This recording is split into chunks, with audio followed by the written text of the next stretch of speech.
அஸ்ஸலாமு அலைக்கும் வரஹ்மத்துல்லாஹி வபரகாத்துஹு. கண்ணியத்திற்குரியவர்களே, அர்பஈன் நவவியின் 14ஆம் ஹதீஸ்.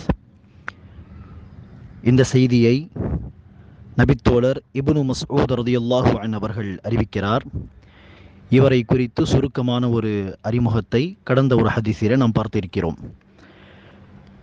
இப்னு மஸ்ஊத் ரலியல்லாஹு அன்ஹு அவர்கள் அறிவிக்கிறார்கள், நபிகள் நாயகம் ஸல்லல்லாஹு அலைஹி வஸல்லம் அவர்கள் கூறினார், லா யஹில்லு தமும்ரிஇன் முஸ்லிமின் யஷ்ஹது அல்லா இலாஹ இல்லல்லாஹ் வ அன்ன முஹம்மதன் ரசூலுல்லாஹ் இல்லா பி இஹ்தா ஸலாஸ்.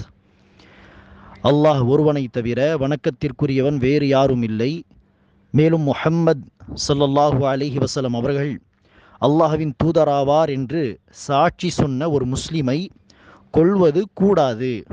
ஹலால் கிடையாது, அனுமதிக்கப்பட்டது கிடையாது. ஆனால் இல்லா பி இஹ்தா ஸலாஸ், 3 நபர்களை தவிர, அல்லது 3 காரணங்களுக்காக மட்டுமே. அந்த 3 நபர்கள் என்ன? அந்த 3 காரணங்கள் என்ன? அஸ்ஸய்யிபு ஸானி, திருமணம் முடித்த ஒருவர் விபச்சாரம் செய்தால் அவர் கொல்லப்படுவார். இரண்டாவதாக அந்நஃப்சு பின் நஃப்ஸ், ஒருவரை கொன்றதற்கு பதிலாக அந்த கொலை செய்தவனை கொல்வது, இது அனுமதிக்கப்பட்டது. மூன்றாவதாக அத்தாரிகு லிதீனிஹி அல் முஃபாரிகு லில் ஜமாஅ, தன்னுடைய மார்க்கத்தை விட்டுவிட்டு ஜமாஅத் என்னும் முஸ்லிம் சமூக கூட்டமைப்பை விட்டு விலகி செல்பவர், அதை முர்த்தத் என்று சொல்வோம். எனவே இந்த 3 நபர்கள் கொல்லப்படுவார்கள் என்று ரசூல் ஸல்லல்லாஹு அலைஹி வஸல்லம் அவர்கள் கூறுகிறார். கணித்திற்குரியவர்களே, பொதுவாகவே கொலை செய்வது என்பது பெரும் பாவத்தில் ஒன்று. கொலை செய்தது முஸ்லிமையா அல்லது முஸ்லிம் அல்லாதவரை கொலை செய்தாரா என்பதை இது பார்க்காமல், வேறுபடுத்தி பார்க்காமல், பாகுபாடு இல்லாமல், கொலை என்று சொன்னாலே அது மிகப்பெரிய ஒரு பாவம். அல்லாஹ் சுப்ஹானஹு வ தஆலா கூறுகிறான், எவர் ஒருவர் ஒரு ஆன்மாவை, ஒரு நஃப்ஸை கொலை செய்து விடுகின்றானோ அவன் ஒட்டுமொத்த மனித குலத்தையே கொலை செய்ததற்கு சமம் என்று. எனவே அந்த அளவிற்கு கொலை என்பது மிகப்பெரிய ஒரு பாவமாக பார்க்கப்படுகிறது. அதில் குறிப்பாக ஒரு மூமினை கொலை செய்வது, ஒரு முஸ்லிமை கொலை செய்வது, அல்லாஹ் நிசா அத்தியாயத்தின் 93ஆம் வசனத்தில் கூறுகிறான், மை யக்துல் முஃமினம் முத்தஅம்மிதன் ஃபஜஸாஉஹு ஜஹன்னமு காலிதன் ஃபீஹா வகதிபல்லாஹு அலைஹி வலஅனஹு. எவர் ஒருவர் வேண்டுமென்றே ஒரு மூமினை, நம்பிக்கை கொண்ட ஒரு மூமினை, ஒரு முஸ்லிமை கொலை செய்கின்றானோ அவன் நீண்ட காலகட்டம், நிரந்தரமாக என்கிற வார்த்தையை கூட பயன்படுத்தலாம், ஆனால் நிரந்தர நரகம் கிடையாது என்கிற அடிப்படையில் நீண்ட காலகட்டம் என்று நான் சொல்கிறேன். ஒரு நீண்ட காலகட்டம் அவன் நரகத்தில் இருப்பான். ஒரு மூமினை வேண்டுமென்றே ஒருவன் கொன்றுவிட்டால் அவன் நீண்ட காலகட்டம் நரகத்தில் தங்குவான். அல்லாஹ் சுப்ஹானஹு வ தஆலா ஒரு நீண்ட காலகட்டம் நரகத்தில் அவனை வேதனை செய்வான். மேலும் அவன் மீது அல்லாஹ்வுடைய கோபம் உண்டாகும்.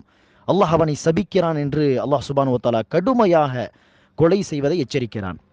எனவே கணித்திற்குரியவர்களே, கொலை செய்வது ஒரு சாதாரண குற்றம் அல்ல, மிகப்பெரிய பாவங்களில் ஒரு பாவமாக, ஒரு மனிதனை இந்த ஈருலக வாழ்க்கையிலும் அழித்து விடக்கூடிய, நாசமாக்கக்கூடிய பாவங்களில் ஒன்றாக இருக்கிறது. கணித்திற்குரியவர்களே,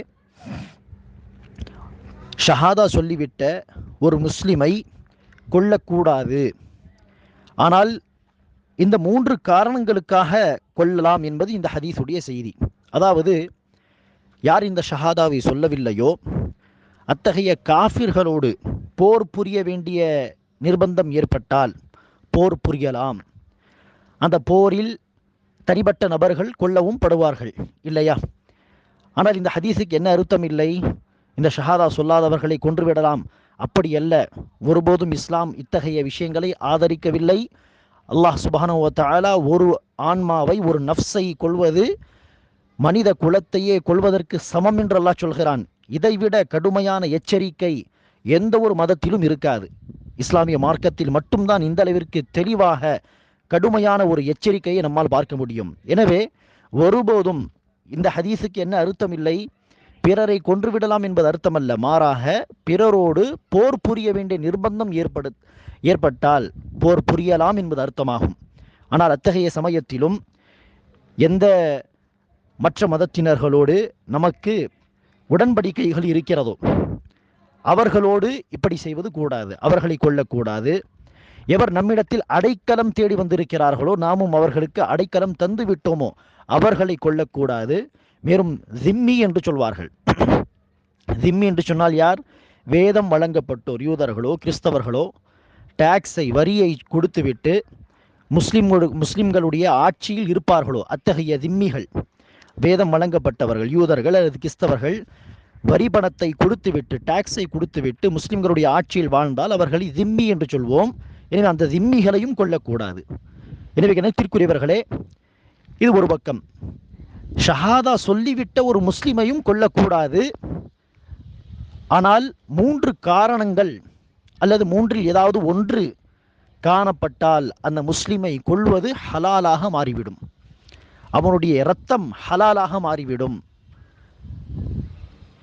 அந்த இரத்தத்திற்கு அல்லாஹ் சுப்ஹானஹு வ தஆலா கொடுத்த வழங்கிய அந்த புனிதம் தகர்க்கப்படும், அந்த புனிதம் கிடைக்காது, அவன் அந்த புனிதத்தை இழந்து விடுவான். எனவே அவனுடைய இரத்தமானது ஹலாலாக மாறிவிடும். ஹலாலாக மாறிவிடும் என்று சொன்னால் அவனை கொல்வது அனுமதிக்கப்பட்ட ஒன்றாக மாறிவிடும் என்று சொன்னால் என்ன அர்த்தம்? கிடையாது. ஒவ்வொரு தனிப்பட்ட நபர் சென்று அடித்து விடலாம் என்பது அர்த்தம் அல்ல ஒருபோதும். மாறாக இஸ்லாமிய ஆட்சி இருந்தால் மட்டுமே தான் இந்த சட்டத்தை அமல்படுத்த முடியும். இஸ்லாமிய ஆட்சி இருந்து அந்த ஆட்சியில் யார் ஹாக்கிமாக தீர்ப்பு சொல்லக்கூடியவராக இருப்பாரோ அவர் விசாரித்து ஒரு முடிவுக்கு வந்து பிறகு கொன்று விடுங்கள் என்று அவர் அதிகாரப்பூர்வமாக ஒரு அறிவிப்பை செய்தால், ஒரு கட்டளையை கொடுத்தால் மட்டுமே தான் இதை நடைமுறைப்படுத்த முடியுமே தவிர இஸ்லாமிய ஆட்சி இல்லை என்று சொன்னால் இந்த சட்டங்களை அமல்படுத்த முடியாது. இது ஒவ்வொரு தனிப்பட்ட நபர் எடுக்க வேண்டிய முடிவு அல்ல. அப்படிப்பட்ட ஒரு நிலைமை இருந்தால் என்ன ஆகும்?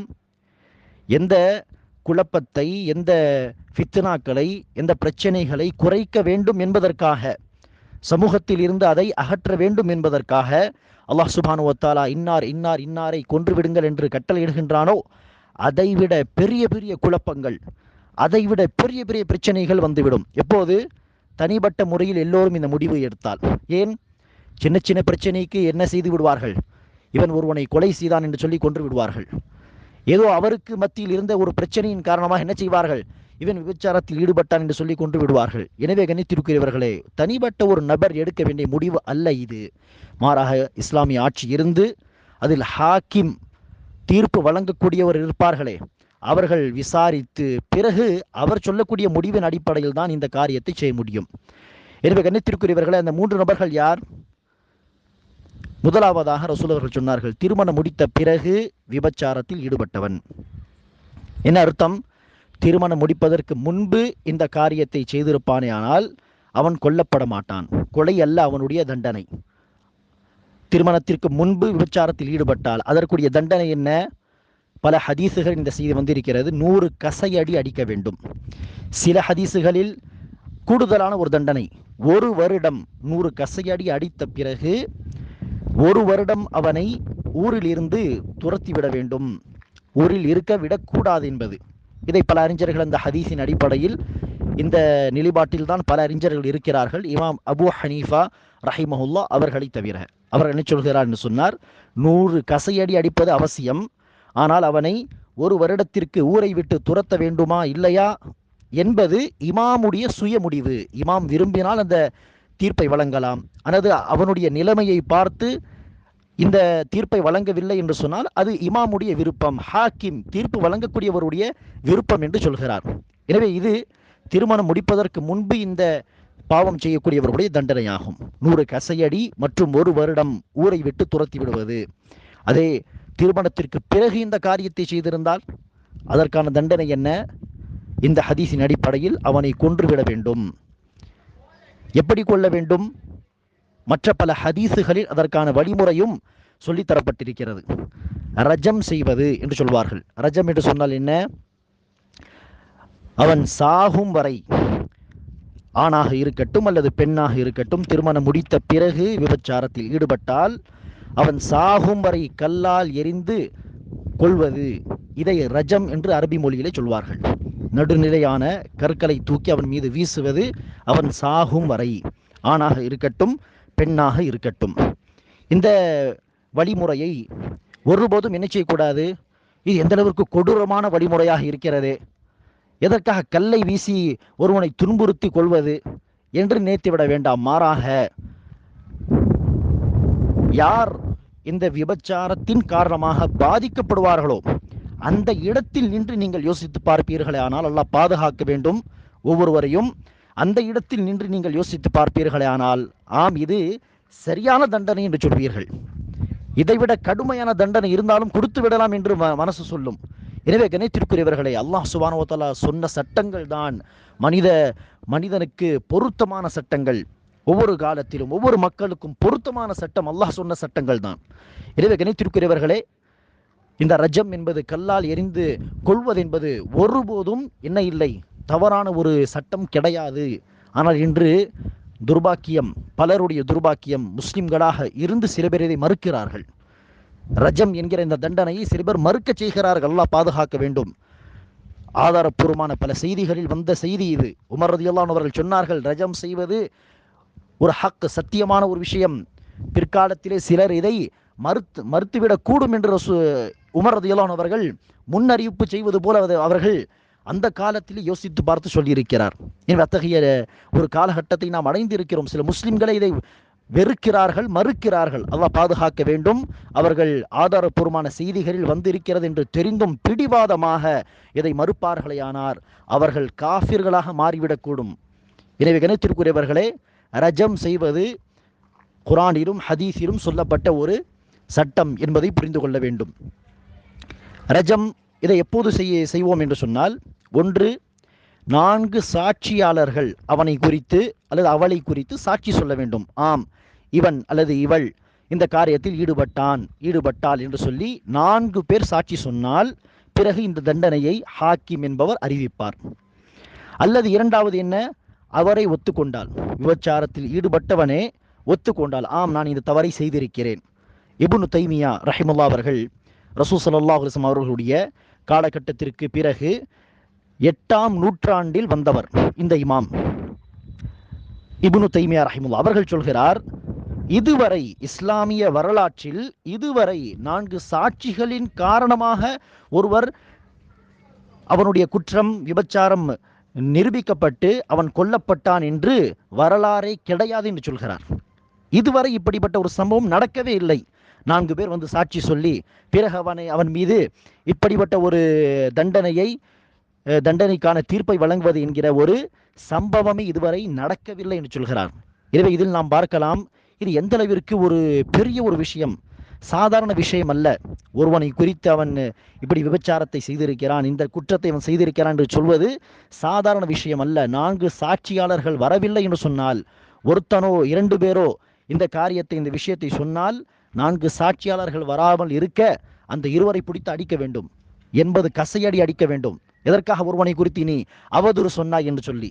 எனவே அல்லாஹ் சுப்ஹானஹு வ தஆலா அந்த அளவிற்கு ஒருவருடைய மானத்தோடு விளையாடக்கூடாது என்பதற்காக 4 சாட்சியாளர்கள் வந்தால்தான் நீ வாயை துறக்க வேண்டும் என்று அல்லாஹ் கடுமையான ஒரு சட்டத்தை நமக்கு சொல்லி தந்திருக்கிறான். எனவேதான் இதுவரை 4 சாட்சியாளர்கள் சொல்லி ஒருவனை கொன்றதாக வரலாறே கிடையாது என்று இப்னு தைமியா ரஹ்மத்துல்லாஹி அவர்கள் சொல்கிறார்கள். அதற்கு பிறகு உள்ள இந்த காலகட்டத்தில் நடந்திருக்கிறதா இல்லையா, அதை நாம் தேடி பார்க்க வேண்டும்.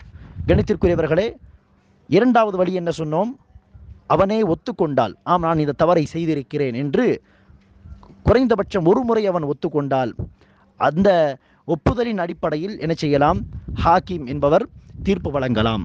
ரஜம் செய்வதற்காகவோ அல்லது திருமணம் முடிப்பதற்கு முன்னால் அந்த தவறை செய்திருந்தால் கசையடி அடித்து விடுங்கள் என்று சொல்லியோ தீர்ப்பு வழங்கலாம். இப்படிதான் பல சம்பவங்கள் நடந்திருக்கிறது வரலாற்றில். இது முதலாவது ஒரு விஷயம் கணித்திருக்கிறவர்களே. இரண்டாவது என்ன, இரண்டாவது காரணம், ஒரு முஸ்லிமை கொள்வதற்கு அவன் இன்னொரு முஸ்லிமை கொன்றிருந்தால், இதை கிசாஸ் என்று சொல்வார்கள், பழிக்கு பழி.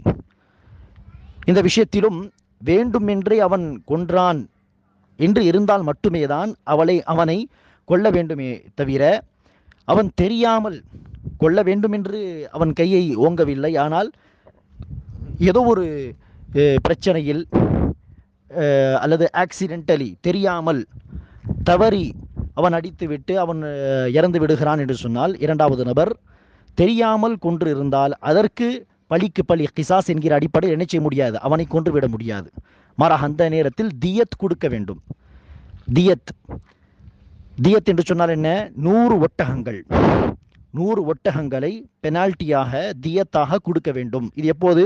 தெரியாமல் கொன்று இருந்தால், வேண்டுமென்றே கொன்று இருந்தால், கொல்ல வேண்டும் என்கிற நியத்துடன் கொன்று இருந்தால், அந்த சமயத்தில் அவனுக்கு பழிக்கு பழி என்கிற பெயரில், கிசாஸ் என்கிற பெயரில் அவனை கொல்லலாம். இதுவும் ஹாக்கிம் என்பவர் தீர்ப்பு சொன்ன பிறகு. ஆனால் இந்த இடத்திலும் அல்லாஹ் சுப்ஹானஹு வ தஆலா என்ன செய்கிறான்? கொல்லப்பட்டவருடைய குடும்பத்தினர்கள் அவனை மன்னித்து விட வேண்டும் என்று என்கிற ஒரு முடிவுக்கு வந்துவிட்டால், மன்னித்து விட்டால் அவனை கொல்ல தேவையில்லை, கொலைகாரனை கொல்ல தேவையில்லை. மாறாக மன்னித்து விட்ட அந்த குடும்பத்தினர்களுக்கு 100 ஒட்டகங்களை அவன் கொடுத்து விட வேண்டும் என்று இரண்டாவது ஆப்ஷன். வேண்டுமென்றே கொன்று இருந்தால் முதல் ஆப்ஷன் கொன்று விட வேண்டும். கொல்லப்பட்டவருடைய குடும்பத்தினர்கள் அவனை மன்னித்து விட்டால் 100 ஒட்டகங்களை அவர்கள் பெற்றுக்கொள்ள வேண்டும் என்று இஸ்லாம் சொல்கிறது. மூன்றாவதாக கணித்திருக்கிறவர்களே, மார்க்கத்திற்கு வந்து, இஸ்லாத்திற்கு வந்து மறுபடியும் இஸ்லாத்தை விட்டு வெளியேறுபவன், முர்த்தத் ஆகக்கூடியவன். இன்னொரு ஹதீஸில் ரசூல் ஸல்லல்லாஹு அலைஹி வஸல்லம் அவர்கள் சொல்கிறார்கள், மன் பத்தல தீனஹு ஃபக்துலூ, எவன் ஒருவன் தன் மார்க்கத்தை மாற்றிக் கொள்கிறானோ அவனை கொன்றுவிடுங்கள். எனவே கணித்திருக்கிறவர்களே, ஆதாரப்பூர்வமான செய்திகளில் சொல்லப்பட்டவை இது எல்லாம் முர்த்ததை குறித்த சட்டமோ அல்லது ரஜம்குரிய சட்டமோ. ஆனால் சில முஸ்லிம்கள் என்ன செய்கிறார்கள்? இத்தகைய சட்டங்களை மறுக்கிறார்கள். கணித்திற்குரியவர்களே, குரானிலும் ஆதாரப்பூர்வமான ஹதீஸுகளிலும் ஒரு செய்தி வந்துவிட்டால் அது நமக்கு சில நேரம் பிடிக்காமல் போனாலும் தன்னுடைய நிலைப்பாட்டை நாம் மாற்றிக்கொள்ள வேண்டும்.